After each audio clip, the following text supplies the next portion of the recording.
Amigos televidentes, nuevamente con ustedes, en Ojo con la Vista, estamos tratando el tema de migraña, ese dolor de cabeza que puede limitar muchas veces sus actividades diarias. Recuerden que nuestra línea de contacto vía electrónica es ojoconlavista@hotmail.com y estamos en las redes sociales de Facebook, YouTube y Twitter bajo la misma cuenta Ojo con la Vista. Nuestra invitada del día, la doctora Yaneris Peguero, neurooftalmóloga, quien nos está tratando el interesante tema de las migrañas.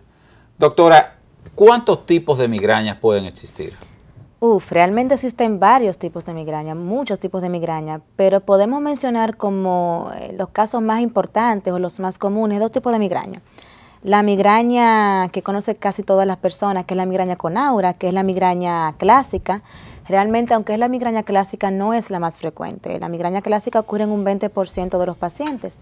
Era lo que hablábamos ahorita. El paciente empieza a tener disturbios de la visión, no ve bien, hay un área de su visión que se pone negra o se pone empañada, o básicamente ve destellos de luz, o también puede tener alteraciones sensoriales. Por ejemplo, el paciente puede describir cierta sensación de hormigueo en los labios, en la lengua. Algunos inclusive describen alteraciones en el habla. Esta es la migraña que hablamos como migraña clásica o migraña con aura. ¿Hay algún tipo de defecto refractivo, ya sea miopía, hipermetropía o astigmatismo, que se vincule de manera directa con las apariciones de la migraña? No realmente, como vínculo directo no, pero sí se relaciona mucho con el astigmatismo, porque el astigmatismo es una entidad en la que el paciente tiene que usar mucho sus músculos extraoculares, o sea, usar mucho el enfoque para tratar de lograr una buena imagen, de manera que mientras más contractura tengan los músculos oculares puede aparecer un dolor de cabeza. Pero básicamente realmente no es que haya un defecto refractivo que sea el responsable de las cefaleas migrañosas.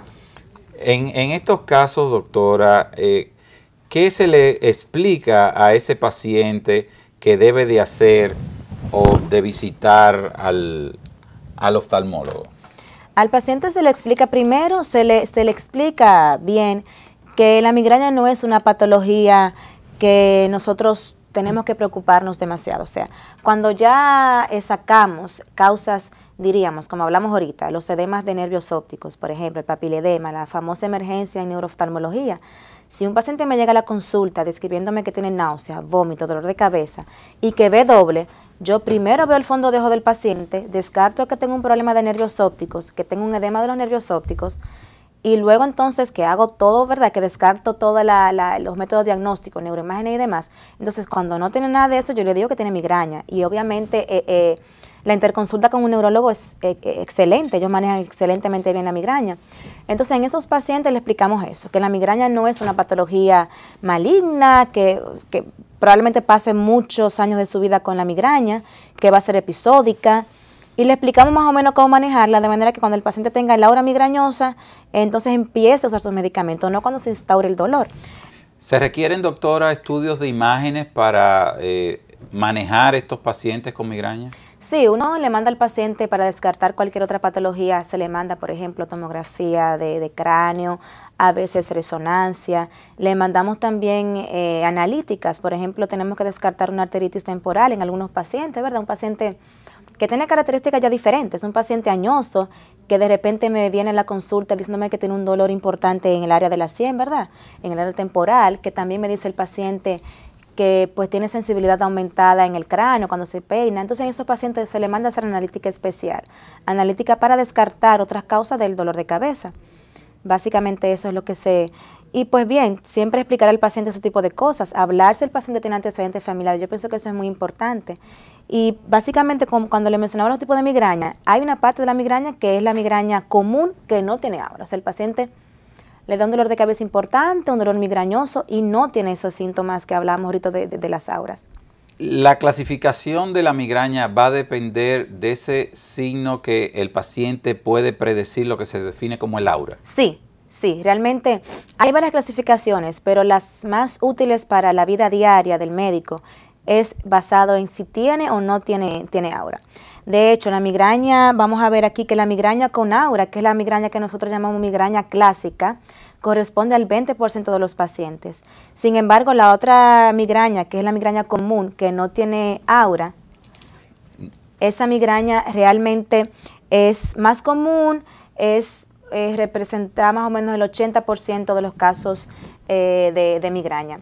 Hay otro tipo de migraña, que es la migraña retiniana, que es importante desde el punto de vista oftalmológico, para nosotros es muy importante, porque la migraña retiniana es una migraña que se presenta con una pérdida de visión de un solo ojo.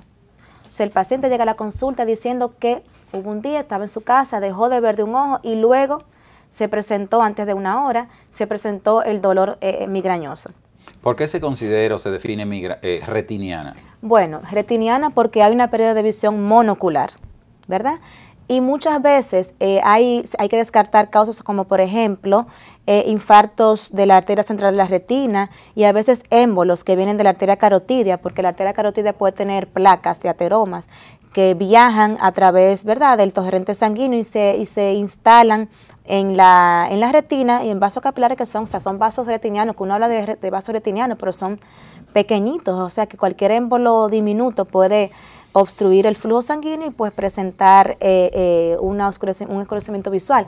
Pero cuando no hay esa causa, cuando descartamos que fue un émbolo que hizo una obstrucción de la arteria retiniana, entonces estamos hablando de una cefalea migrañosa, una cefalea que hizo que el paciente dejara de ver por unos minutos y luego, después de esa pérdida de visión momentánea, monocular, entonces pasó posteriormente a la cefalea migrañosa.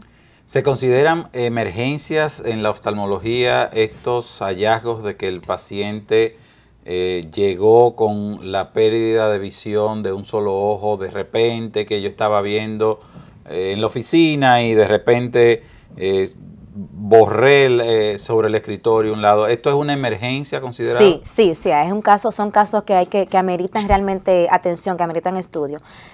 Como estaba mencionando, pacientes, por ejemplo, con arritmias cardíacas, que sueltan un émbolo, un pedacito, diríamos, no sé cómo describirlo para que entiendan, pero coágulo, un coágulo, un pedacito, exacto, un corcho exacto, que va flotando en el agua. A través del torrente sanguíneo, entonces ese corchito, ese pedacito de sangre, tapó una arteria.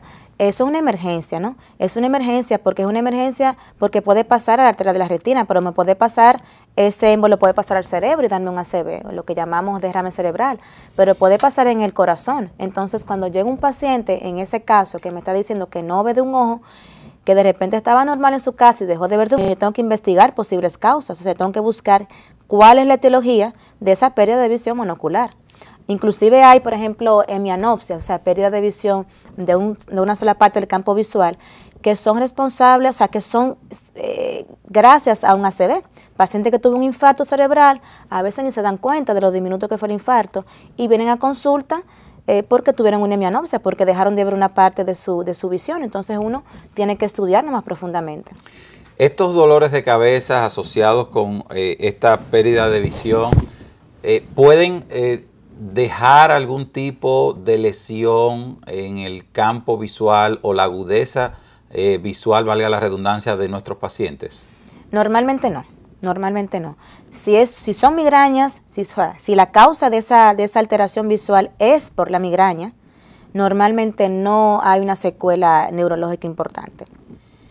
Cuando llegan estos pacientes, ¿cómo se maneja? Hemos hablado de los tipos de migraña, la clasificación. Háblenos sobre el tratamiento. Ya tenemos la migraña, tenemos el dolor de cabeza, no podemos hacer nada. Y llamamos al doctor. ¿Qué usted va a hacer con ese paciente? Lo primero es, como le decía anteriormente, el neurólogo es la pieza clave en este manejo. Porque, ¿qué usamos en la migraña? Bueno, en la migraña se usan diversos tipos de medicamentos. La migraña se conoce desde hace siglos, desde el siglo, diríamos, V, Hipócrates estaba hablando de la migraña, de que había un dolor de cabeza, de la mitad de la cabeza, que se mejoraba con el vómito y todo lo demás. Quiere decir que hace mucho tiempo que se han ido buscando opciones para los dolores de cabeza migrañosos. El primer grupo de medicamentos que podemos usar cuando el dolor de cabeza la migraña no es tan intensa, que está empezando, por ejemplo, es el grupo de medicamentos que consideramos antiinflamatorios no esteroideos, los que llamamos AINES. Dentro de estos, el naproxeno, el ibuprofeno, por ejemplo. Pero luego ya que estamos pasando una fase dolorosa, un dolor más severo, incapacitante, que el paciente inclusive deja de ir a trabajar, ahí entramos a otro grupo de medicamentos, que son los triptanes. Los triptanes son medicamentos muy usados, realmente funcionan bastante bien, pero tienen algunos, ¿verdad? Algunos detallitos que hay que tomar en cuenta. Detalles, por ejemplo, como pacientes cardíacos, pacientes hipertensos, este tipo de pacientes no pueden usar triptanes, porque los triptanes lo que hace es, lo que producen una vasoconstricción, o sea, estrechan los vasos sanguíneos, y si un paciente tiene un antecedente arterial importante, que sea hipertenso mal controlado, que sea un paciente que sufra del corazón, estos pacientes no deben usar triptanes porque va a disminuir su riesgo sanguíneo. Luego que uno habla de los triptanes, uno puede inclusive pasar a otro tipo de medicamentos que son los derivados de la ergotamina. Son medicamentos también específicos para la migraña. Estos medicamentos son muy buenos. Se habla de que se usan entre 1 o 2 veces por semana, que no deben usarse más de ahí porque algunos pacientes pueden tener migraña crónica porque hacen una migraña de rebote cuando usan mucho tiempo estos medicamentos. ¿Se usan, doctora, algún tipo de medicamentos bajo control de receta para estos pacientes? Sí, se usan medicamentos controlados, los llamados ansiolíticos, pero estos medicamentos no se usan en la fase de dolor de la migraña. Más bien se usan cuando el paciente para prevenir los ataques de migraña, o sea, para hacer que los pacientes tengan ataques más lejanos entre uno y otro.